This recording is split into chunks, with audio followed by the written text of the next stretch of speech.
we're going to talk about stretches that help walking and hiking.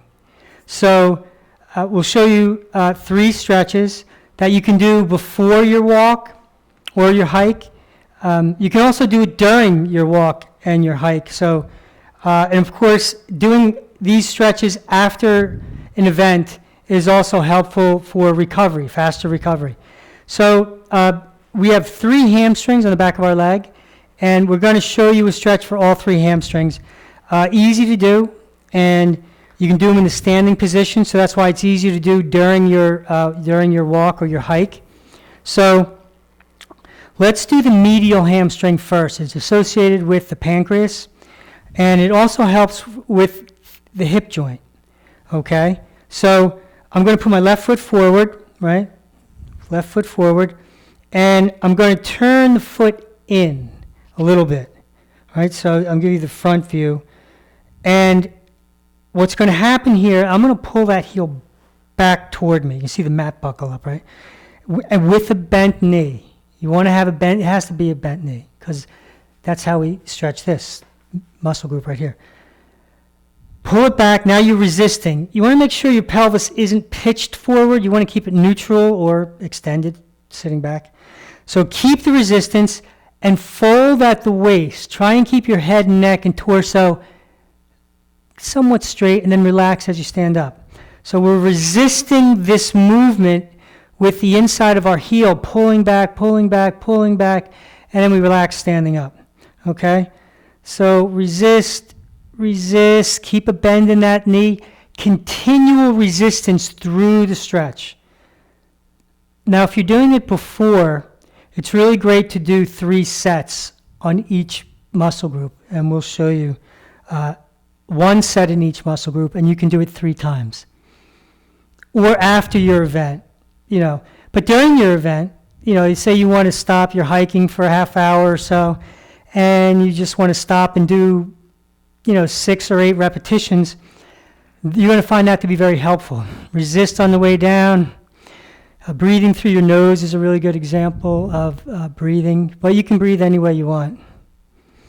Okay, that was the medial hamstring. Okay. And that one helps with the hip joint in particular, right, John? Yeah, I can feel it right now. There's more space here. I feel it's a little tighter in here, so you'll get some relief in the hip, rotation, and space. Okay, central hamstring, and this is good for the knees. This is the brain meridian. So the central hamstring, foot straight ahead. Okay, I'm going to go to the side so you can see a side view. I'm going to bend, both knees actually are bent in all of these stretches. Pull the heel back toward you, and then the central hamstring engages, and the fold wants to happen somewhere around here, not here. We don't want to do this. So pull that heel back, keep pulling it back, and if you keep the resistance at the heel, you'll keep better form up top. So pull the heel back, pull the heel back, pull the heel back. Great stretch when you resist for the central hamstring. We really have to change this fascia in order to get healthier in our body in this way. Resist on the way down, keep resisting, and then relax on the way up. See, it's real easy to drop the head if you're not really paying attention to either your position or your resistance. So if I really focus on that heel pulling back, it's going to guide my body in the right position. Because you can tell, if you're resisting, and you start to do this, you lose the resistance. So if you're paying attention to the resistance, as the body changes and not in not the most ideal way, you'll feel that you're losing the stretch. So resist. All right, so there we go on the central hamstring. Yeah, and if you check, and then my attention goes to the knees. I have more space in that knee, so that's really good. Foot's getting softer too, which is what you really want. Now the third stretch we're going to show you is the lateral hamstring, the back outside of the leg. That's great for low back pain and helps with ankle movement. So now that, turn the foot out. Okay, so you turn the foot out, bent knees, pull the heel back, and now the back outside of your leg's going to resist, and then relax as you stand up. and come fully standing if you can. When you start moving quickly, it's hard to come fully upright, but half of flexibility is a muscle lengthening, the other half is a muscle shortening. And what's great about these, in addition to, of course, making them longer, they get shorter, and they can contract in a shorter and shorter range, and that's really where acceleration and speed and strength and alignment, that's where it all comes from. Let it go. Pull that heel back, and you want to relax the toes and the feet, and resist. You want to really pay attention to the heel and the resistance. Let it go. Resist, bending both knees. Keep the head and neck in line. Folding into hips. Couple more. Stay with it. Let it go.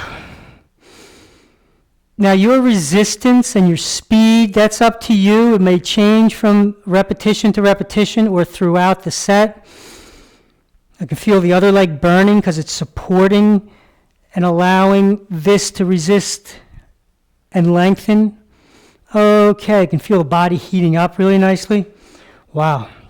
Feel the difference between the two legs. Now, a great way to remember these three stretches, my three sons. Do you remember the my three sons?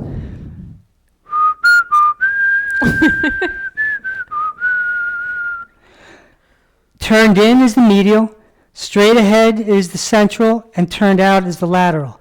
So do a set in each position, and then of course do it on both legs. But it's nice to feel the difference between the two legs after having done it, because you can feel how tight the other one feels, and you didn't really feel the tightness before. It's only in relation to a leg that got better that you can feel. So, John, I've got a question. Suppose someone's on a walk or a hike, right? And they particularly are having an ankle problem or a knee problem or a hip problem. Is it fine to just focus on the one that focuses on that joint so they can just kind of help that area? They don't necessarily have to do all three. I mean, it's great to do all three, but you can target a specific joint if you want to. Oh, yeah. Yeah. Like when we did a lot of walking, living in the city, sometimes, you get some tightness in the hip flexor, maybe on the inside. And so I would just do one stretch. I wouldn't do all three hamstrings because you know which one is associated with the hip or the knee or the ankle. So let's just recap for people. Foot turned in is the hip. Hip, straight ahead's knee. Yeah. Ankle, and helps with low back too. They all help with the back, but the lateral hamstring seems to be the most impactful on the low back. Cool. So enjoy your stretches and let us know how it works out for you.